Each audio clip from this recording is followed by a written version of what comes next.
خلق الإنسان علمه البيان نحمده ونصلي على رسوله الكريم أما بعد فأعوذ بالله من الشيطان الرجيم بسم الله الرحمن الرحيم رب اشرح لي صدري ويسر لي أمري واحلل عقدة من لساني يفقهوا قولي۔ ترجمہ، ولتکن اور چاہیے کہ ہو، منکم تم میں سے، امتن ایک امت، گروہ، یدعونا وہ دعوت دیتے ہوں، بلاتے ہوں، الی الخیر خیر کی طرف، وَيَأْمُرُونَ اور حکم دیں، بالمعروف نیکی کا، وَيَنْهَوْنَ اور وہ روکتے ہوں، عَنِ الْمُنْکَر برائی سے، وَأُولَئِکَ اور یہی لوگ، ہم المفلحون وہ فلاح پانے والے ہیں، ولا اور نہ، تکونو تم ہو، کالذین ان لوگوں کی طرح، تفرقو جنہوں نے تفرقہ کیا، الگ الگ ہو گئے، واختلفو اور اختلاف کیا، من بعد ما بعد اس کے جو، جاءہم آ گئیں ان کے پاس، البینات روشن نشانیاں، وَأُولَئِکَ اور یہی لوگ، لہم ان کے لیے، عذاب عذاب ہے، عظیم بڑا، یوم جس دن، تبیض سفید ہوں گے، روشن ہوں گے، وجوہ کچھ چہرے، وتسود اور سیاہ ہوں گے، وجوہ کچھ چہرے، فاما تو لیکن، الذین وہ لوگ، اسودت سیاہ ہوئے، وجوہہم چہرے ان کے، ان سے کہا جائے گا، اکفرتم کیا کفر کیا تم نے، بعد ایمانکم بعد اپنے ایمان کے، فذوقوا پس چکھو، العذاب عذاب کو، بما بوجہ اس کے جو، کنتم تھے تم، تکفرون تم کفر کرتے، وَأَمَّا اور لیکن،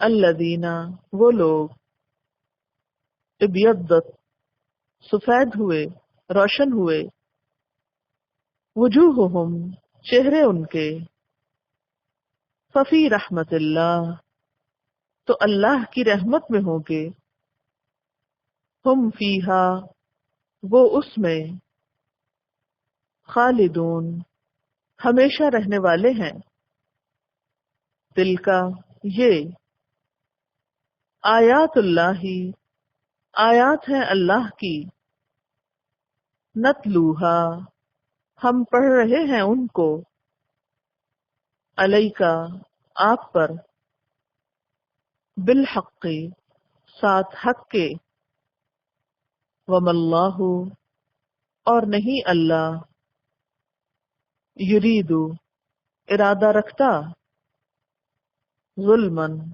ظلم کا، للعالمین جہان والوں سے، وللہ اور اللہ کے لیے ہے، ما فی السماوات جو آسمانوں میں ہے، وما فی الارض اور جو زمین میں ہے، وَإِلَى اللَّهِ اور طرف اللہ کے ترجع لوٹائے جائیں گے الامور تمام کام. تفسیر وَلْتَكُمْ مِنْكُمْ أُمَّةٌ چاہیے کہ تمہارے اندر ایک امت ہو، ایک گروہ ہو، یدعون الی الخیر وہ خیر کی طرف بلائیں. خیر سے کیا مراد ہے؟ بھلائی، نیکی، عدل، وہ چیز جو سب کو پسند ہو. اور امام باقر کہتے ہیں کہ نبی صلی اللہ علیہ وسلم نے اس آیت کی تلاوت کر کے فرمایا کہ خیر سے مراد قرآن و حدیث کا اتباع ہے، یعنی لوگوں کو اللہ کی کتاب اور اس کے رسول صلی اللہ علیہ وسلم کی سنت کی طرف بلائیں. چاہیے کہ تم میں سے ایک گروہ ہو جو لوگوں کو نیکی کی طرف بلائے. اگرچہ ہر انڈیویجول کی ذمہ داری بھی ہے، لیکن یہاں کیا طریقہ بتایا جا رہا ہے جو زیادہ افیکٹو ہے کہ ایک ٹیم کی شکل میں یہ کام کرو. پیچھے آپ نے کذالک جعلناکم امۃ میں امت کی ذمہ داری پڑی تھی کہ پوری امت کی ذمہ داری ہے کہ انسانیت کو خیر کی طرف بلائے. وَكَذَلِكَ جَعَلْنَاكُمْ أُمَّةً وَسَطًا لِتَكُونُوا شُهَدَاءَ عَلَى النَّاسِ. اس آیت سے کیا پتہ چلا کہ ساری امت کو یہ کام کرنا ہے. اور یہاں پر امت میں سے پھر ایک امت، یعنی کچھ لوگ اسپیشلائزڈ ہوں اس کام میں، کچھ لوگ تیار ہوں اس کام کے لیے. جیسے جغرافیائی سرحدوں کی حفاظت کے لیے ایک آرمی ہوتی ہے، وہ بھی ایک امت ہے نا. آرمی کیا ہے؟ ایک آرگنائزیشن ہے، اور وہ کیا کر رہی ہے؟ فزیکلی یا جغرافیائی سرحدوں پر مسلمانوں کی حفاظت کرتی. اسی طرح ذہنی اور نظریاتی سرحدوں کی حفاظت بھی ضروری ہے، اور اس کے لیے ایک اور آرمی ہوگی، اور وہ علماء کی ہوگی، دین پڑھے لکھے لوگوں کی ہوگی جو قرآن اور سنت کا علم رکھتے ہوں گے. وہ سیکھ کر پھر آگے کیا کریں؟ لوگوں کو، عوام کو اس کی طرف بلائیں. امت سے مراد یہاں ویل ٹرینڈ ایسے لوگ ہیں جو دین کی سمجھ بوجھ رکھتے ہوں، کیونکہ جن کو خود ہی نہیں پتا خیر کیا ہے وہ دوسروں کو کیا بلائیں گے. جب آپ کے اپنے پاس ہی کچھ نہ ہو تو آپ دوسرے کو کیا دے سکتے ہیں؟ دینے کے لیے کچھ ہونا چاہیے نا آپ کے پاس. علم راسخ کرنے کی ضرورت ہے. اسی لیے حضرت ضحاک فرماتے ہیں کہ اس جماعت سے مراد خاص صحابہ اور خاص راویان احادیث ہیں، یعنی مجاہد اور علماء مراد ہیں. وہ کیا کریں؟ وَيَأْمُرُونَ بِالْمَعْرُوفِ نیکی کا حکم دیں، وَيَنْهَوْنَ عَنِ الْمُنْكَرِ اور برائی سے روکیں. اب ترتیب دیکھیے آپ، سب سے پہلے کیا کہا گیا؟ نیکی کی طرف دعوت دیں. تو پہلا کام کیا کرنا ہے؟ خیر کی طرف لوگوں کو بلانا ہے. جب لوگوں کو خیر پتہ چل جائے تو پھر اس کی انفورسمنٹ یا امپلیمنٹیشن بھی کرانی ہے کہ لوگوں اب یہ کرنا ہے اور یہ نہیں کرنا. ڈوز اینڈ ڈونٹس پھر بتانے. بہت سے لوگ کیا کرتے ہیں، لوگوں کو پہلے بتاتے نہیں کہ خیر ہے کیا، قرآن کیا کہتا ہے، سنت کیا کہتی ہے. جا کے بس آرڈر کرنے لگتے ہیں کہ یہ کرو اور یہ نہ کرو، یہ کرو گے تو جنت میں جاؤ گے، یہ کرو گے جہنم میں جاؤ گے، یہ کرو گے تو ہاتھ کاٹ دیے جائیں گے اور یہ کرو گے تو گردن اڑا دی جائے گی. یہ قرآن کی بتائی ہوئی ترتیب اور حکمت کے خلاف بات ہے. جن لوگوں کو آپ جنت جہنم کی باتیں کرتے ہیں، پہلے آپ نے ان کو یہ بتایا کہ اللہ تعالیٰ چاہتے کیا ہے ان سے. پہلا درجہ یدعون الی الخیر، خیر، نیکی، بھلائی، اچھے کاموں کی طرف لوگوں کو دعوت دینا، بلانا، پکارنا. پھر ان کو نیکی کا حکم دینا، اب کرو، اور برے چیزوں سے روکنا. جو لوگ یہ کام کریں گے ان کے لیے خوشخبری ہے. کیا؟ وَأُولَئِكَ هُمُ الْمُفْلِحُونَ یہ فلاح پانے والے ہیں، یہ کامیاب ہونے والے ہیں. اب مفلحون کی ایک اور صفت آپ کے سامنے آ گئی. فلاح کے لیے ایک اور کام آپ کو پتا چل گیا. اچھا، معروف کیا چیز ہے؟ معروف کا لفظ عین ریفے سے ہے، عرف سے، پہچانی ہوئی، یعنی معلوم چیز.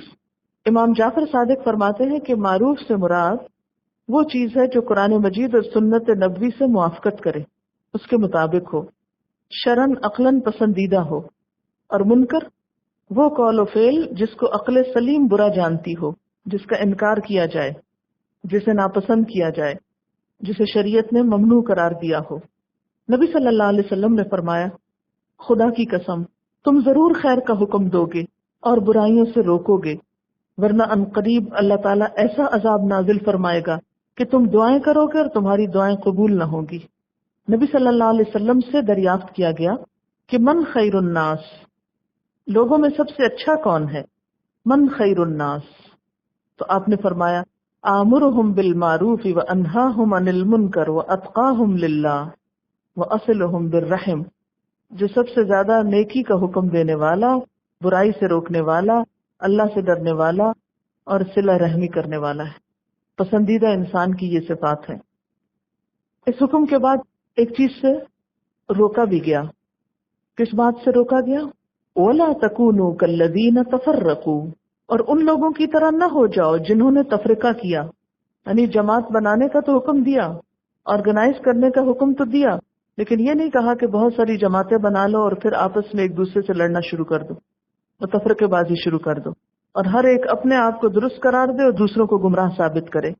وَلَا تَكُونُوا كَالَّذِينَ تَفَرَّقُوا، اور ان لوگوں کی طرح نہ ہو جاؤ جنہوں نے تفرقہ کیا، جو گروہوں میں بٹ گئے، جو جدا ہو گئے، وَاخْتَلَفُوا، اور انہوں نے اختلاف کیا، مِن بَعْدِ مَا جَاءَهُمُ الْبَيِّنَاتُ، اس کے بعد کہ ان کے پاس کھلی نشانیاں آ گئیں، یعنی قرآن و سنت کی واضح تعلیمات آنے کے باوجود بھی پھر اختلاف میں پڑ گئے۔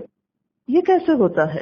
یہ اس وقت ہوتا ہے جب دین میں بہت سی بے بنیاد، بے اصل باتیں اپنی طرف سے شامل کر کے ان کو دین کا درجہ دے دیا جائے، بدعات کو رواج رکھ دیا جائے۔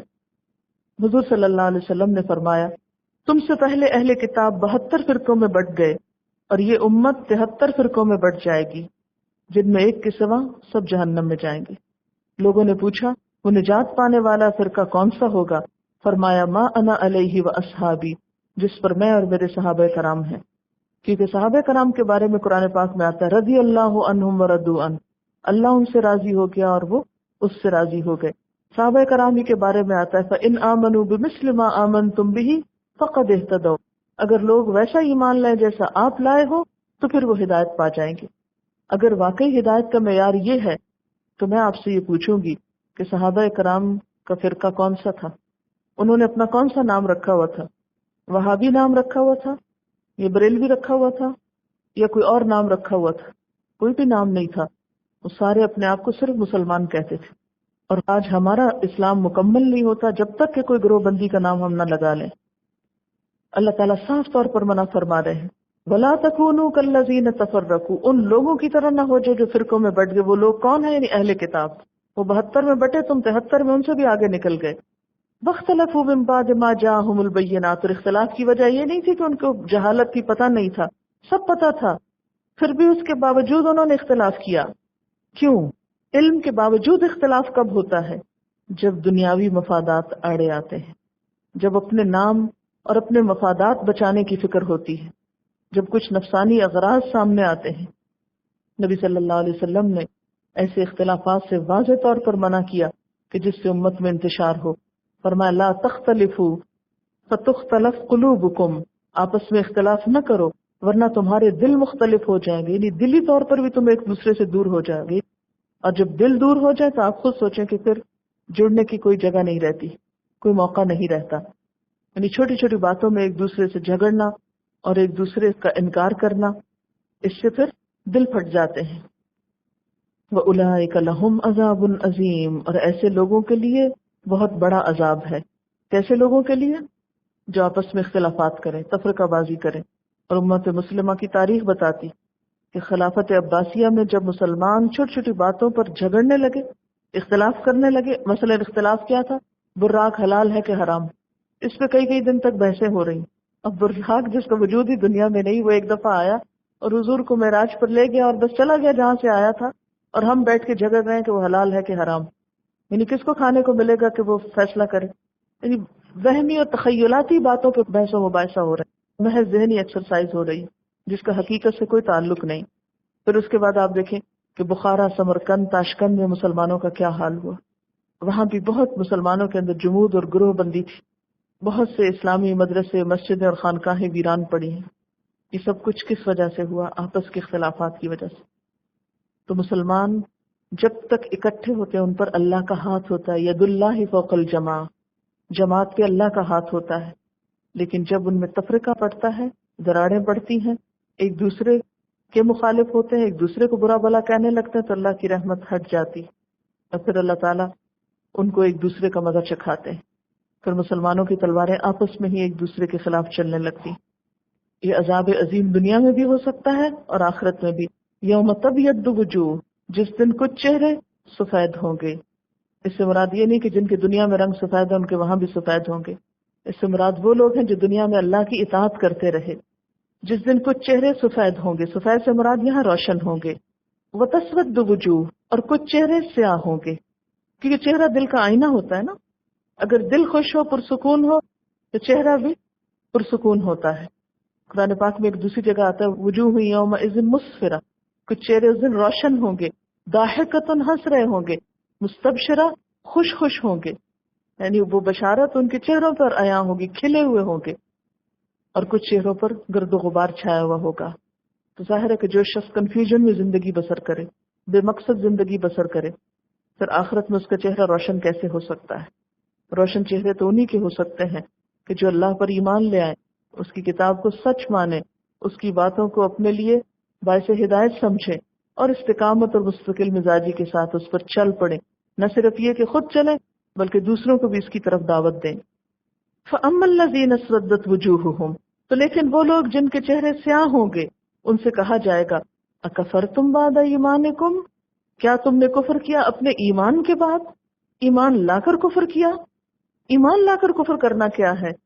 مسلمان ہونے کے باوجود تفرقہ بازی کرنا.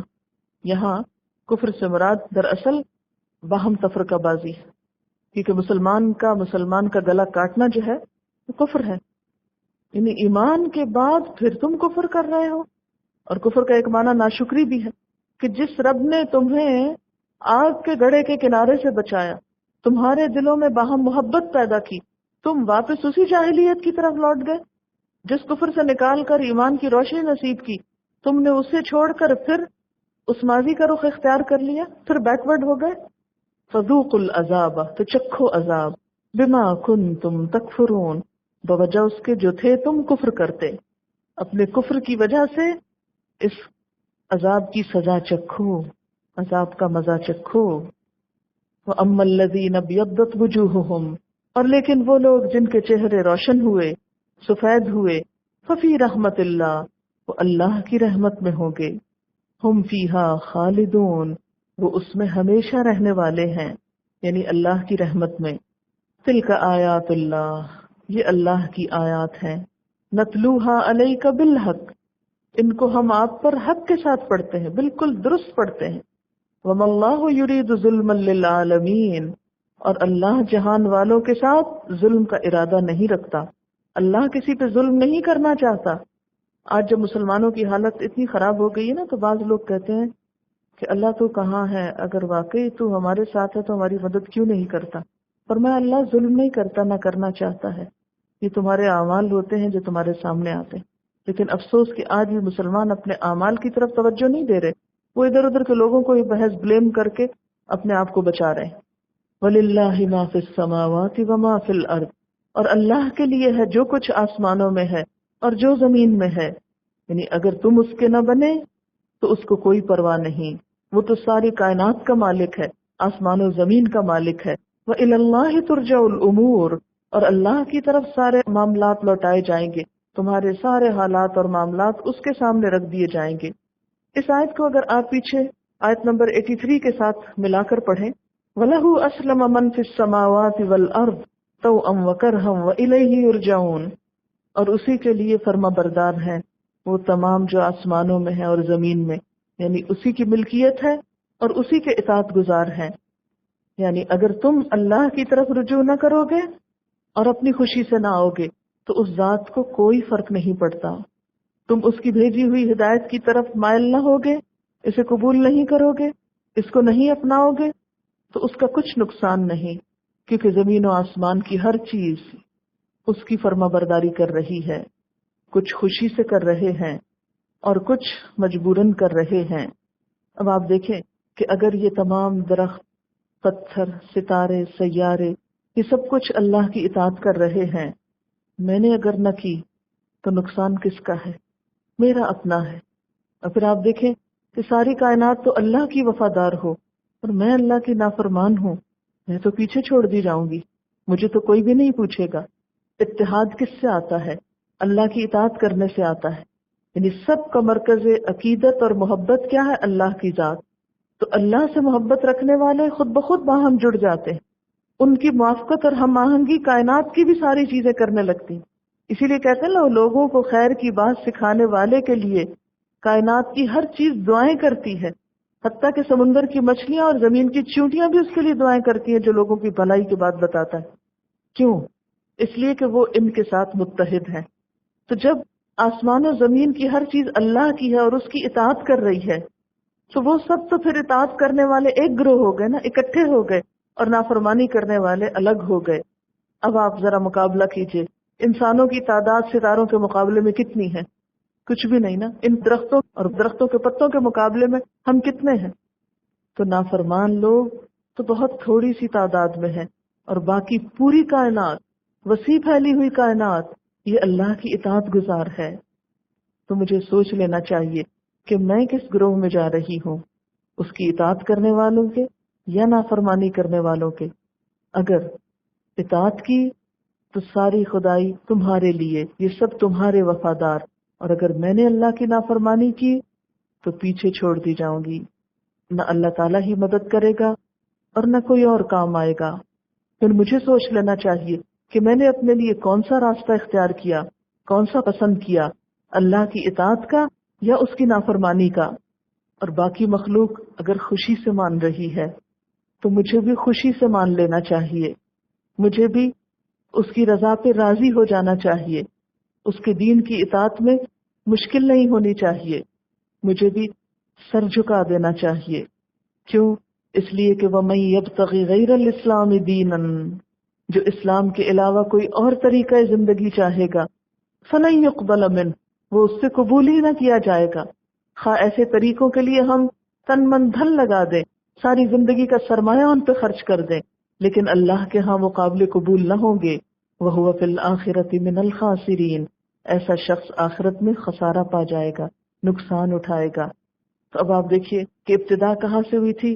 اس وقت تک تم صحیح مسلمان نہیں بن سکتے جب تک وہ نہ دو جس سے تم محبت کرتے ہو. اس محبوب ہستی کے لیے محبوب ترین چیز قربان کر دو. آپ دیکھیں نا کہ جس سے سب سے زیادہ محبت ہوتی ہے نا، اس کے لیے چھوٹی چھوٹی پیاری چیزیں قربان کی جاتی ہیں. آپ دیکھیں کہ جس سے آپ کو محبت ہوتی ہے اس کے لیے آپ کیا کرتے ہیں؟ اس کو اپنے دل میں جگہ دیتے ہیں، ہے نا؟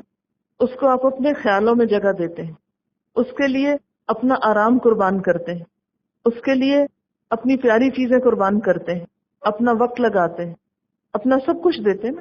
یعنی جس چیز سے آپ کو محبت ہوتی ہے آپ ہر چیز سے کٹ کر اس کی طرف رجوع کر لیتے ہیں، اس کے بن جاتے ہیں، سب کچھ اس کی نظر کر دینا چاہتے ہیں. اب آپ دیکھیں پیاری چیزیں تو آپ کو کچھ اور بھی ہیں، اور پیاری چیز وہ بھی ہے جس کے لیے آپ دوسری پیاری چیزوں کو قربان کر رہے ہیں. اب اگر اللہ کی محبت سب سے بڑھ کر ہے نا تو ہم کیا کریں گے؟ جو اس سے کم پیاری چیزیں ہیں وہ اس کی خاطر قربان کر دیں گے. اور اگر یہ بیلنس خراب ہو گیا، اللہ کی محبت سے آگے ہو گئی کسی اور کی محبت، تو ہم کیا کریں گے؟ اللہ کی بات اور اللہ کی ذات کو ایک طرف رکھ کے اس کی طرف زیادہ مائل ہو جائیں گے. اب آپ کو فیصلہ کرنا ہے، یا تو اللہ کے لیے سب کچھ قربان کر دیں یا پھر اللہ کی باتوں کو دوسروں کے لیے قربان کر دیں. اللہ کی بات چھوڑ دیں اور دوسروں کو خوش کرتے رہیں. اب آپ کو سوچنا کہ آپ کو کیا کرنا ہے. ساری کائنات تو اس کی ہے. میں نے اگر اپنا آپ اس کے حوالے نہ کیا جیسے حضرت ابراہیم علیہ السلام نے کیا تھا، اذ قال له ربه اسلم قال اسلمت لرب العالمین، انہوں نے محبت کا بہترین نمونہ قائم کر کے دکھایا تھا. اس محبت کا جو قربانی کی سطح پر ہوتی ہے، وہ محبت جو قربانی مانگتی ہے، ثبوت کے طور پر ہر چیز قربان کر کے دکھا دی کہ میں اپنی محبت میں سچا ہوں. انہی کو اعلیٰ درجات ملے، انہی کو اللہ تعالیٰ نے دنیا میں ان کے قدموں تک کو عزت بخشی، ان کے بچوں کو، ان کی بیوی کو، ان کے ایک ایک آثار اور نشان کو نشانیاں بنا دیا، لوگوں کی ہدایت کا ذریعہ بنا دیا. کتنی عزت ملی دنیا میں بھی اور آخرت میں بھی. لیکن جو لوگ اللہ کے نافرمان تھے، مثلا ابلیس، مثلا فرعون، مثلا ابو جہل، یا ان جیسے لوگ اور ہزاروں دنیا میں جو اپنی بڑائی کے زوم میں مبتلا ہیں، جو اللہ کی طرف جھکے نہیں، رجوع نہیں کیا، ان کا حال کیا ہوا؟ اور پھر بیچ میں حج کا بھی ذکر جو قربانی مانگتا ہے. حج سارا سفر ہی قربانی کا ہے نا. گھر چھوڑو، بچے چھوڑو، یا اور پسندیدہ مشغلے چھوڑو، کاروبار چھوڑو، مال خرچ کرو، طرح طرح کی تکلیفیں اٹھا کے وہاں پہنچو. نہ گھر کا آرام، نہ گھر کا کھانا، اور نہ گھر جیسا بستر، اور نہ گھر جیسی سہولتیں. تو سب کچھ قربانی کی بات ہے نا. یہ سب کچھ قربان کر کے جب انسان وہاں پہنچتا ہے، اور پھر اتحاد کا سبق، کالے ہو یا گورے ہو، عربی ہو یا اجمی ہو، حنفی ہو یا بریلوی ہو، کیا ہو، سب اس گھر کے گرد کٹھے طواف کر رہے ہو، کٹھے جھک رہے ہو، کٹھے رکوع و سجود ہو رہے ہیں. اور پھر وہ جگہ ہدایت، ہدی للعالمین، اسی ہدایت کی طرف پوری انسانیت کو بلانا ہے. وہ اکٹھے ہونے کا سبق اسی لیے ہے کہ منظم ہو کے ایک ٹیم ورک کے طور پر لوگوں کو خیر کی طرف بلاؤ، اور آپس میں اختلافات نہ کرو، آپس میں نہ جھگڑو، ورنہ جھگڑنے کا نتیجہ یہ ہوگا کہ تم اللہ کی محبت کھو بیٹھو گے. اور جھگڑے کی اصل وجہ بھی کیا ہوتی؟ انسان کی انا پرستی، میں، میرا نام، میری شہرت. تو ظاہر ہے کہ جو شخص اپنی میں کے لیے کچھ کر رہا ہو اور اس کے سامنے اللہ کا دین نہ ہو، تو پھر وہ حربہ اختیار کرے گا جس سے اس کی اپنی ذات تو بچ جائے گی لیکن دین کا نقصان ہو جائے گا. اور جو دین کو بچانا چاہے وہ اپنی ذات کی، اپنے نام کی، اپنی کسی بھی چیز کی قربانی کرتے ہوئے اس کو کچھ بھی مشکل نہیں ہوتی کہ میں کیا چیز ہوں. وہ تو اپنی جان تک دے دیتا ہے، اور اسی راستے میں جان دینے کا نام پھر شہادت ہوا کرتا ہے. وآخر دعوانا ان الحمد للہ رب العالمین. سبحانک اللہم وبحمدک، نشہد ان لا الہ الا انت، نستغفرک ونتوب الیک. والسلام علیکم ورحمۃ اللہ وبرکاتہ. سبحانک اللہم وبحمدک، اشہد ان لا الہ الا انت، استغفرک و اتوب الیک. والسلام علیکم ورحمۃ اللہ وبرکاتہ.